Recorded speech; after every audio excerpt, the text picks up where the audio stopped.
better day today when we flew around. And on that fly around today, I had with me the Speaker of the House, Dustin Burrows, who's going to speak after myself.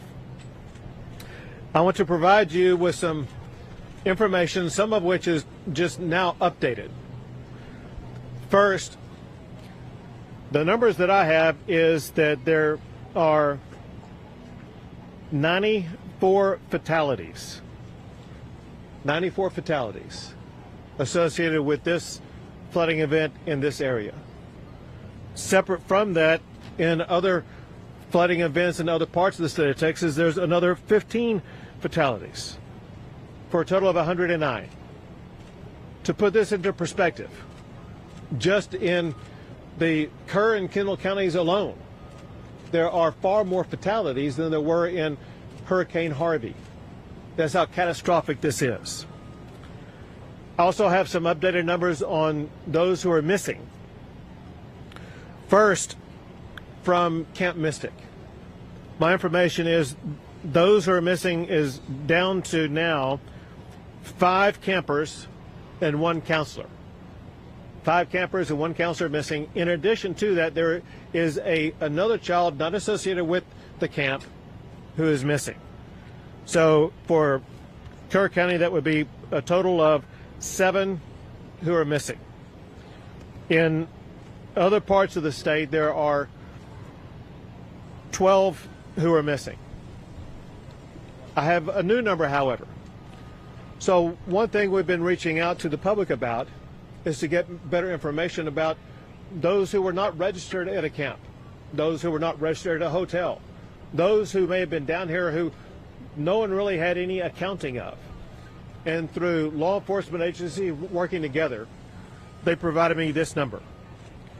Just in the Kerr County area alone, there are 161 people who are known to be missing. And again, that comes from combined law enforcement efforts, 161 known people who are missing.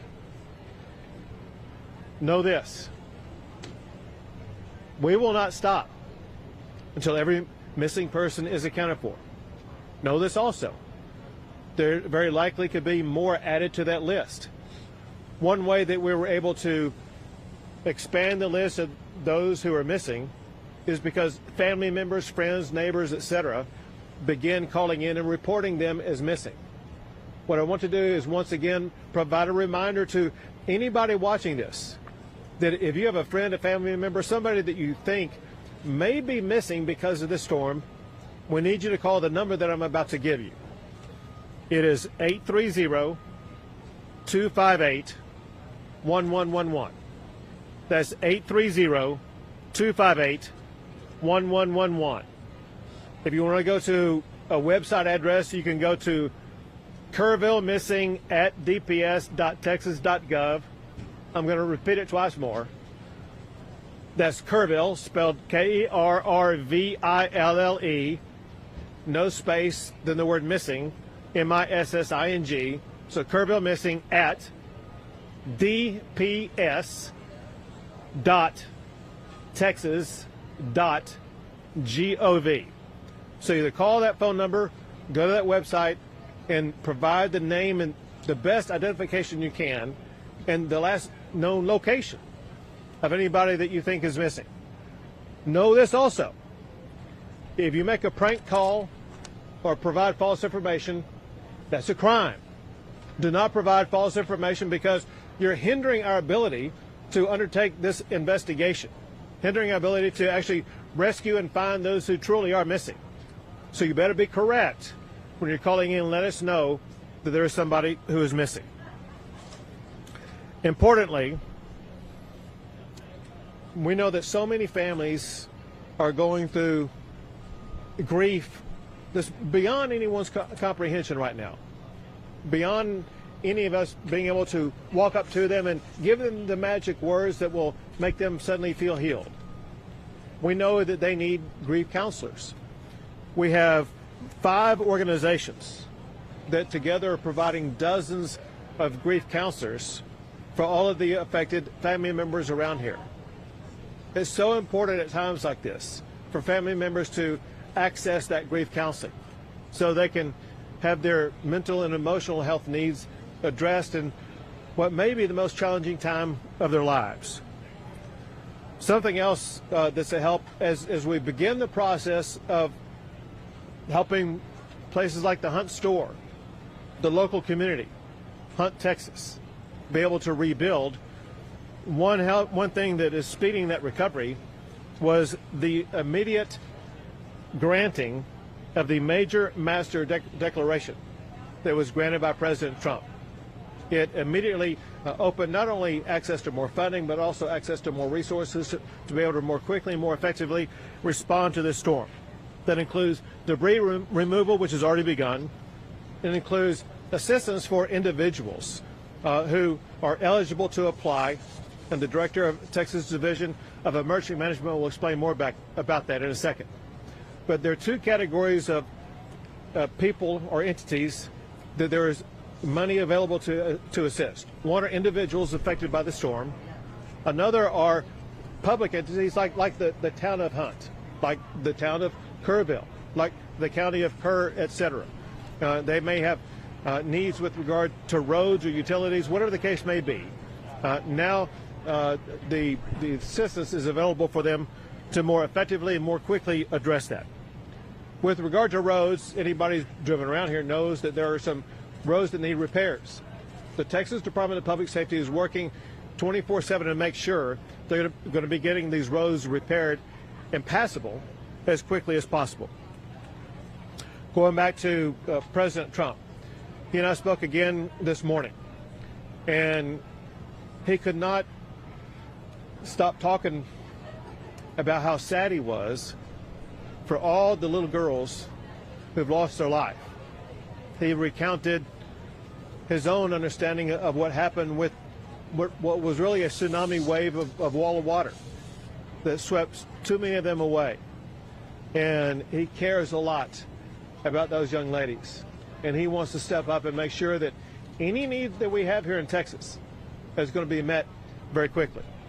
And he's already done that by helping to provide the quick assistance by sending down Secretary Kristi Noem, who, listen, I've been dealing with events like this for 10 years.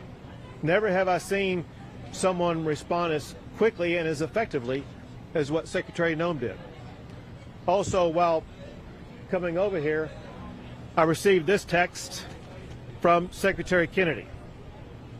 It says the following. It says, Governor Abbott, it's Secretary Robert Kennedy.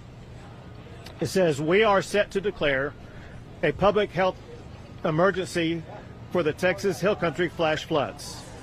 This will make it easier for healthcare and mental health providers from out of state to help both by traveling to the area and by telemedicine.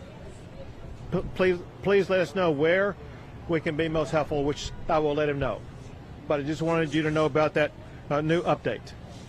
Now I would like to turn things over to the Speaker of the Texas House, Dustin Burrows.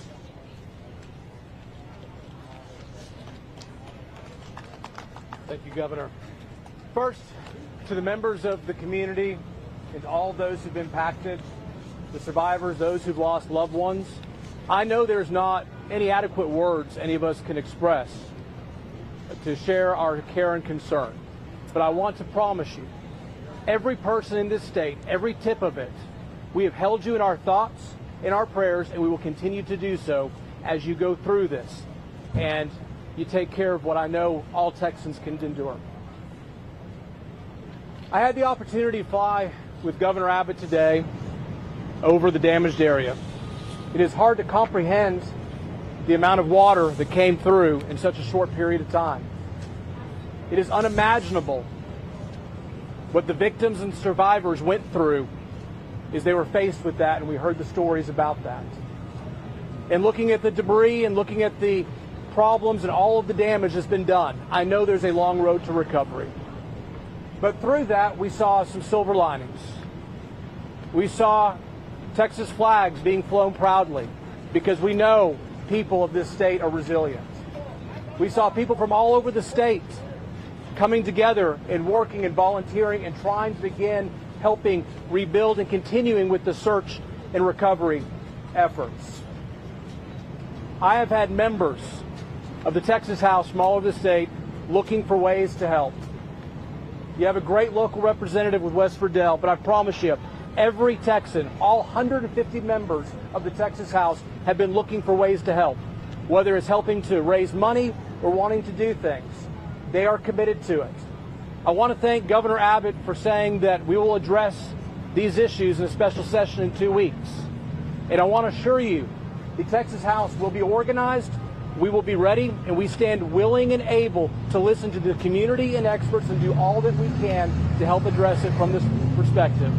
So thank you all very much for the opportunity. I'll turn over the microphone.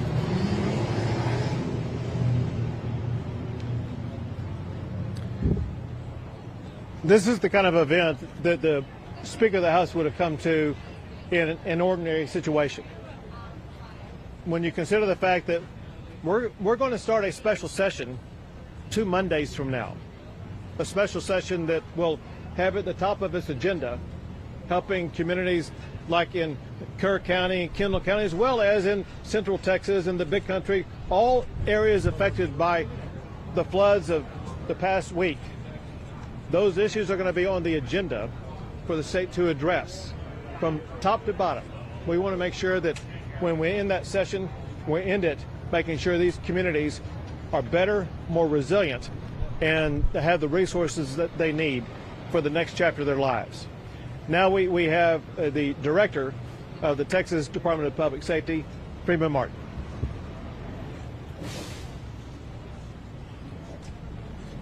Governor, thank you.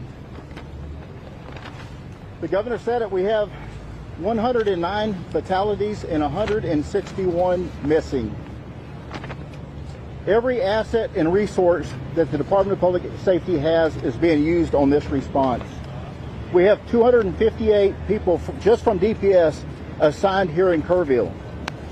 They're from the Highway Patrol, the Tactical Marine Unit, criminal investigators, Texas Rangers, SWAT, IOD and ICT, and victim services. And you ask, well, what do all these do? Everybody does something different. Everybody understands search and rescue. When the governor mentioned 161 missing, the city of Kerrville stood up a line that if you can't get a hold of a loved one, if they're missing in the Kerrville area, call this number. That number grew to several hundred. These analysts worked with Kerr County Sheriff's Department and the Kerrville Police Department to narrow that down. People that have been identified as deceased, people who have been found alive, deconflicted, the numbers that have been reported twice, and we are still down to 161 missing. All I can tell you is there's nothing to celebrate about how well we've done this far, but there's a lot of work to be done. And we're thankful that the speaker standing behind us and the governor, the Texas legislature has funded us, and we're properly staffed and equipped to respond to this. Just this last session, a few weeks ago, we were given 6 replacement helicopters and 1 fixed wing. That is exactly what we use to respond to these. I'll tell you another thing, we have plenty of resources, but at the same time, we're not turning down one resource until we recover every last person on this list of 161. So we have FBI, DEA, HSI, the United States Border Patrol, the United States Coast Guard, everybody working together under a unified command, and we won't stop until we finish. A couple of things. Right now in Burnett County, we have 3 Zodiac boats and 26 DPS personnel from the Tactical Marine Unit and the Texas Highway Patrol continuing searching. I'm in constant communication with the Travis County Sheriff, Sally Hernandez. They are helping us at the medical examiner's office, and at the same time, they have as many as 10 people that are missing from Travis County. As we pulled in the parking lot, I got off the phone with the Williamson County. They recovered. They had 3 people that were swept away, and just minutes ago, they recovered their last victim in Williamson County. There's a lot of work to be done in Kerr County and Kendall County. We will continue to grow this and add additional agencies as we go forward. But the governor's right, we won't stop until every last body is recovered, alive or not. So thank you very much. Thank you, Governor. Thank you. Now, General Seltzer with the Texas National Guard. Thank you, Governor. I just got off about an hour-long helicopter trip with the governor, and I can tell you what I saw was miles and miles of massive devastation. The Texas National Guard will stay here working with our federal, state, and local partners to search for the missing and to help our communities recover. I can't hear. Okay. So just the trucks?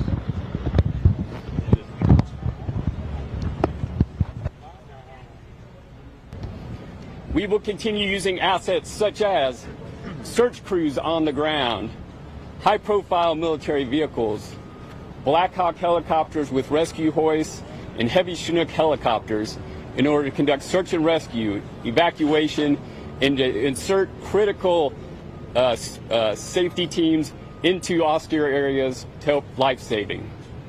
Aiding us in the effort today is the arrival of 4 Black Hawk helicopters from the state of Arkansas.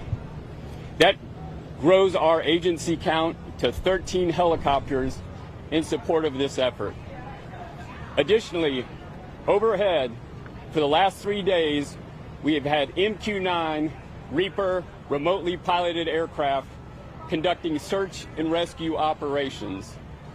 We are working with other states to get additional crews to support so that we can expand the coverage of that search and rescue operation.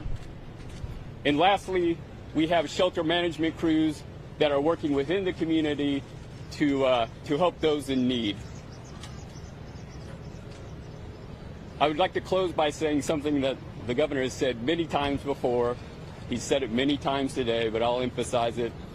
Your National Guard will not leave until every person is found, and we will not leave until our communities are recovered. Thank you. Thank you.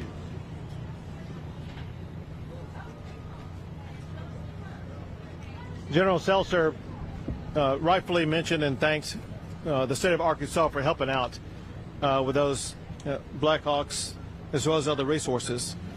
I jotted down from memory what I think is every state that I know has either provided help or offered it or is on its way.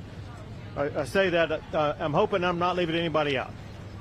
But our fellow governors and fellow states are helping out from Arkansas, Oklahoma, Louisiana, Iowa, Nebraska, Ohio, South Carolina, Georgia, Virginia, Pennsylvania, Massachusetts, and I regret if I missed your state.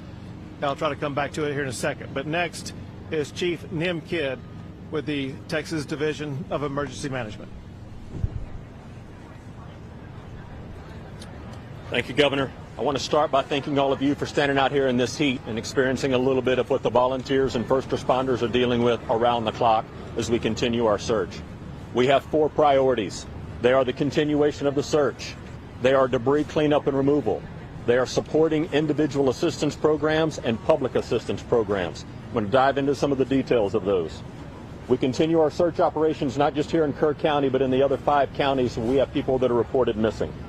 As you can see and hear by the trucks passing by, debris cleanup is well underway. I want to thank the volunteers and all of the private sector partners that are out there working on debris operations right now. This will aid in the continuation of our search. We are pushing forward to help those whose homes and businesses have been impacted through the FEMA Individual Assistance Program. The President's program has people here on the ground today that are working to get people registered through our websites and start opening disaster recovery centers today and tomorrow. Damage assessments for those locals are still underway, and we've had over 1,000 submissions into the ISTAT program. Please, if you have not submitted into the ISTAT program yet and your home or business was impacted, you send that information to us. Next. Well, that didn't work out. Continue to work on our public assistance for our communities, working to get our roads repaired, our debris cleaned up, our water, wastewater, and utilities back up online. Finally, I need your help in getting the message out to help keep the roads cleared. You've seen a lot of damage in these roads as our TxDOT crews are out trying to repair those roads right now while we still have a lot of traffic in our emergency operations. I want to thank you again for your time and your patience in helping us get this message out.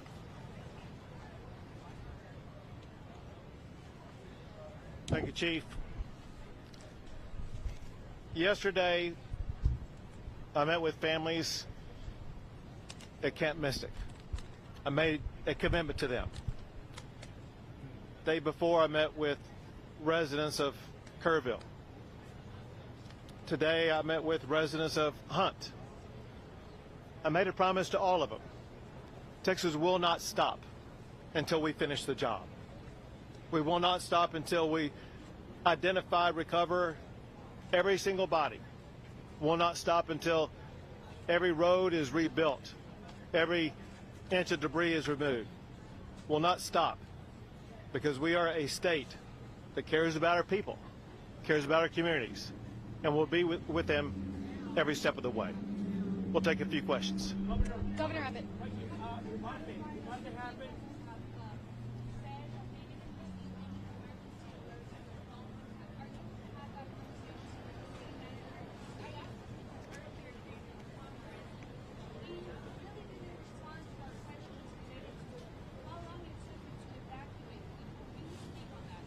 So obviously the local officials who were on the ground at the time would know the most about that. But let's talk about it in this way. That's going to be one of the issues that we begin to address in less than 2 weeks in the state legislature. We're going to address every aspect of this storm to make sure that we're going to have in place the systems that are needed to prevent deadly flooding events like this in the future. Governor Abbott, over here. When what happened, Governor, you led an investigation. Are you going to ask for investigation in this case? So you, we said when Harvey happened? No, Uvalde. Oh, Uvalde Happened. Yeah. And it was gross negligence back then. Now this happened, and the death toll is enormous. Are you going to ask for investigation? Who is to blame here? Right. So I'm going to talk about two different things.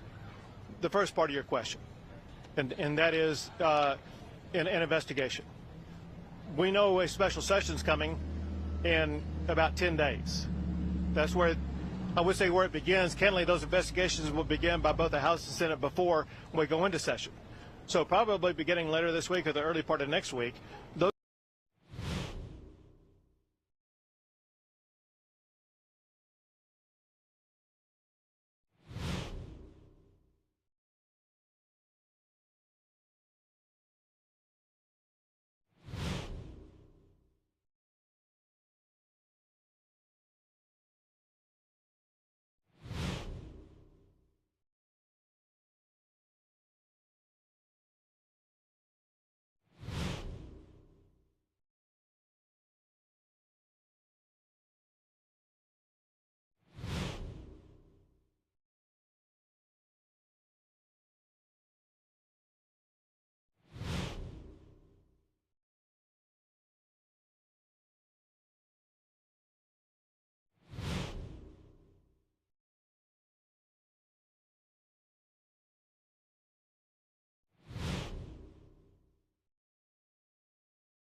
and hearts wide open.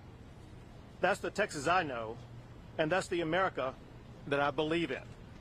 What this person wrote is what I know is true for all Texans and what we will achieve every single day. Governor Abbott, over here, sir.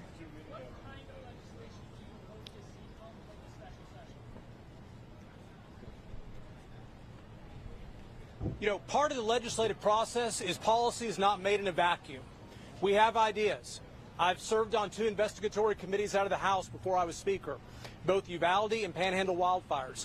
There are things that we can talk about, but it is too early to commit to know the specifics until we actually talk to the members of the community and hear what they think. Talk to the experts in the field. Talk to the first responders. That's what legislative hearings are for. We are ready to get started.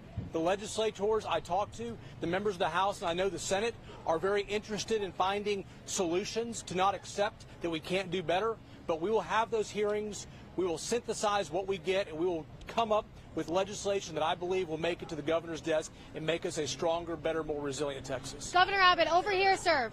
Governor, clearly there's growing concerns in this community. Well, so one thing that we're focused on is making sure that we deliver the right solutions. One thing the speaker just said is worth emphasizing, and that is that for us to provide real solutions, we actually need to hear from the people who are the ones most affected. The ones most affected, they're dealing with the grievance of having lost a child or lost a business or otherwise have their lives turned upside down.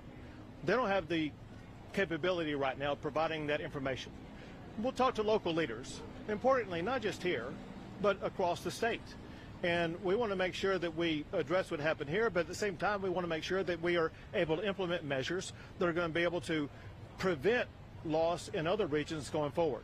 So we have our work cut out for us, but I know the members of the House and members of the Senate, I know we'll work and get some meaningful things done. Governor Abbott, over here, sir. First of all, we want to acknowledge the superhuman work that's happening for these rescue and recovery efforts, but there are growing concerns in this community about who was in charge during those critical hours when that first alert came in at 1:14 and when the wall of water arrived here just before 5 a.m. What is your level of concern here, and what are you looking into personally? So again, my focus isn't on trying to say, oh, you did wrong or you should have done better there. My job is to bring Texas and Texans together and make sure that we immediately start delivering on solutions. You talk about the heroic effort, and no one has seen the level of response as what Texas has provided over the past 4 days or so. And we continue to maintain that response here while also going to the state capitol and working on around-the-clock responses there to make sure that we do deliver real solutions for these people sitting right behind you. And a follow-up for Chief Kidd, please.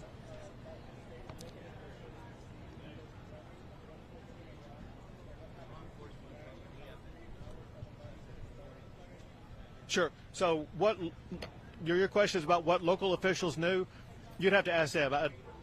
Now, what the state was aware of, the state was aware that there was a possible serious flooding event days in advance, and we pre-positioned assets and resources and personnel.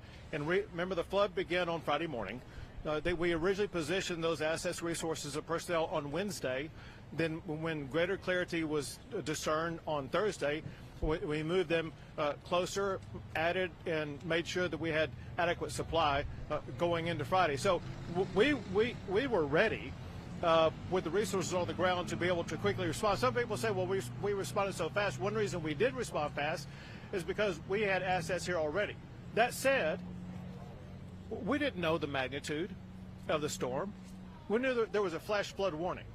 And if you heard a flash flood warning, no one would know that would be a 30-foot high tsunami wall of water, I don't think. But all I can tell you is the information we had, the state had, and that we acted on, was information that catalyzed us to begin putting assets and resources in place 2 days before the event happened. Chief Kidd, a follow-up, sir. Yep.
Well, so if I could say this. Yeah. Sure.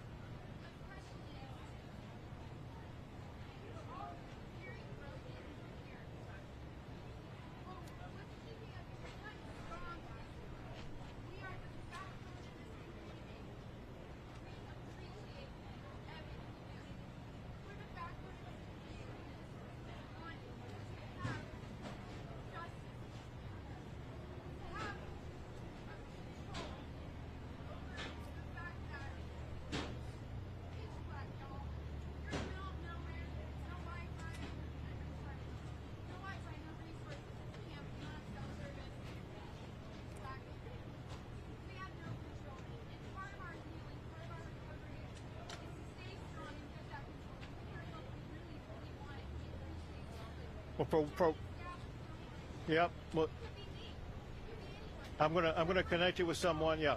So let.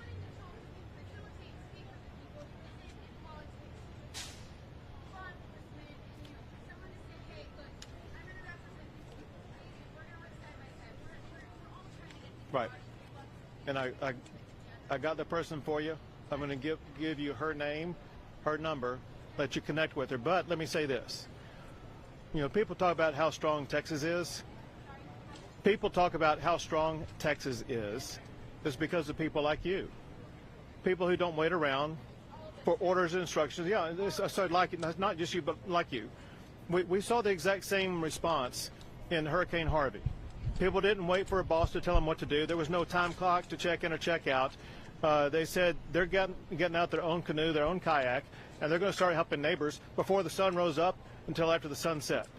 But all I wanted to let you know is the spirit that lies within your heart, and use the word blood, in your bloodstream. You have in your blood what Texas is all about. And